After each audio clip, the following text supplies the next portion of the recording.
This episode of Family Lockup is an emotional knockout from start to finish. Seriously, don't even blink. If you think you know family drama, think again, because this one's got generational trauma, raw confessions, second chances, and enough tense moments to make your heart race. We're diving deep into everything that happened in episode 10, breaking down the story, unpacking every twist and every heartbreak, and, yep, explaining exactly what goes down in the ending. You are not going to want to miss this. So, let's set the stage. The whole premise of Family Lockup is all about families trying to heal and break the cycle of incarceration. In episode 10, the spotlight is on Avery, who volunteers to spend 48 hours as an inmate, yep, actually going behind bars, to try and shake her older brother Azia out of his destructive patterns once and for all. It's an extreme move, but the stakes are just as high. If Azia doesn't change when he gets out, the whole family is done supporting him. 1. No coming back. Enough is truly enough. Right from the jump, the tension is through the roof. Avery's escorted into the jail, handcuffed, booked, and given all the warnings about jail's unpredictability and potential danger. She's surrounded by violent inmates, stripped of any special privileges, and feeling definitely out of place. This is not a performance for TV. She's anxious, vulnerable, questioning why she agreed to do this in the first place. The show does an incredible job showing the psychological toll almost immediately. Avery narrates how her family is trapped in a cycle of incarceration. Her father was absent for years due to prison. A cousin and uncle are both locked up, and now her brother Azia is incarcerated for drugs and gun charges. The heartbreak doesn't just live with the inmate.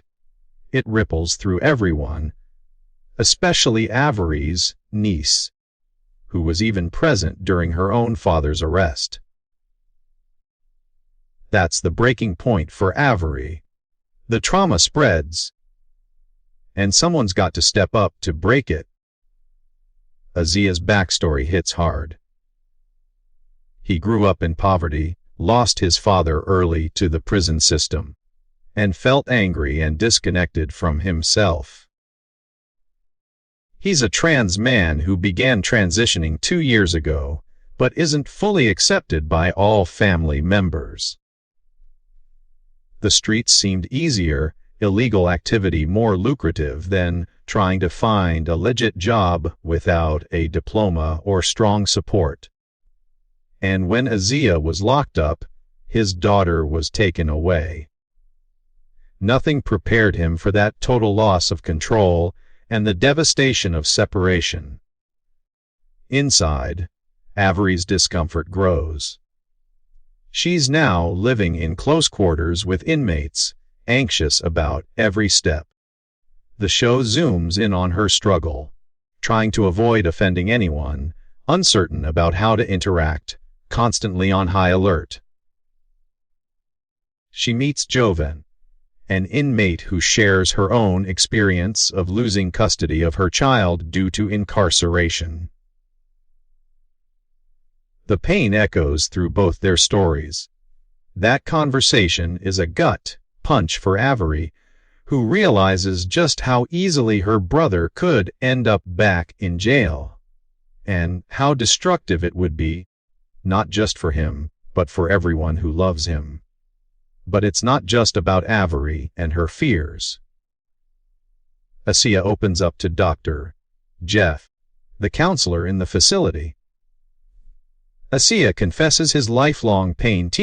He was jealous of Avery as a kid, angry at her good behavior and praise from their mom.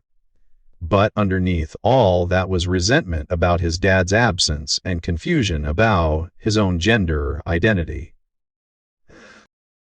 He never communicated how hard things were, fell deeper into the streets, and ultimately lost custody of his daughter, Mani, the single biggest heartbreak of his life.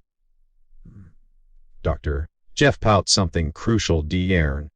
Asia's isolation and pain aren't healed.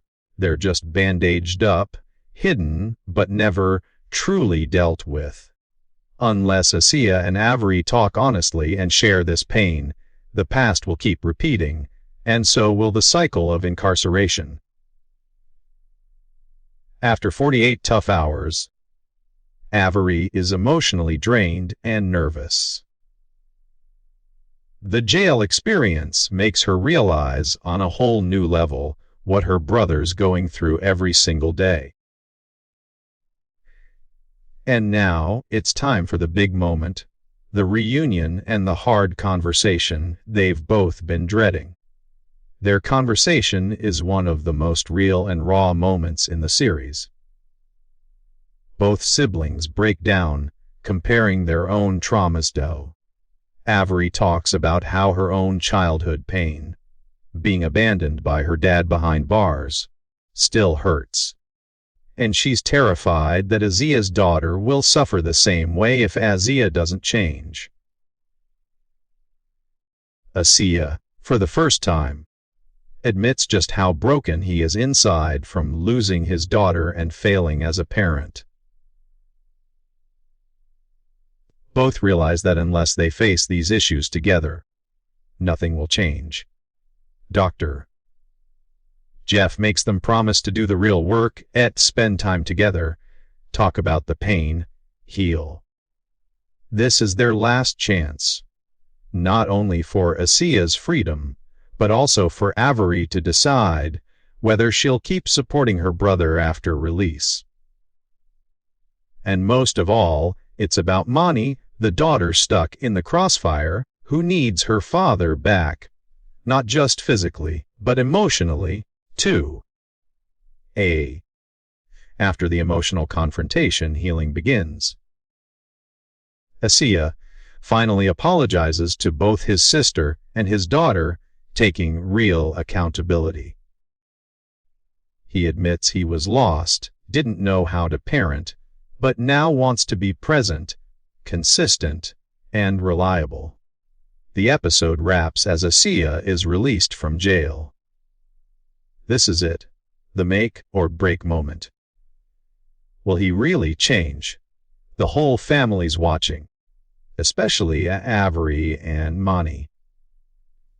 We see Asia embracing his sister, grateful that she's there to help him end this dark chapter and start something new. There's hope in the air, but it's cautious. Avery is ready to be a liaison for her brother and niece, determined to make sure their relationship heals. Post-release, Asia is working full-time as a truck driver, choosing legal work and vowing never to return to jail. He's determined to regain the trust of his daughter and family, focusing on the future and the healing journey ahead. The episode ends on a note of hope, with Avery feeling like maybe, just maybe, the curse of incarceration has been broken. To sum up, Family Lockup Episode 10 is a powerful exploration of the generational cycle of incarceration, family trauma, and the struggle for redemption. It's about owning up to your mistakes, facing the pain, and doing real work to heal, for yourself and for the next generation. The episode reminds us, breaking the cycle isn't easy, but it begins with accountability, forgiveness, and the courage to change. If you found this recap helpful, or if you've got your own thoughts about Avery, Asia, or the cycle of family trauma, drop a comment below. Make sure to like, share, and subscribe for more deep dives into your favorite series. See you next time.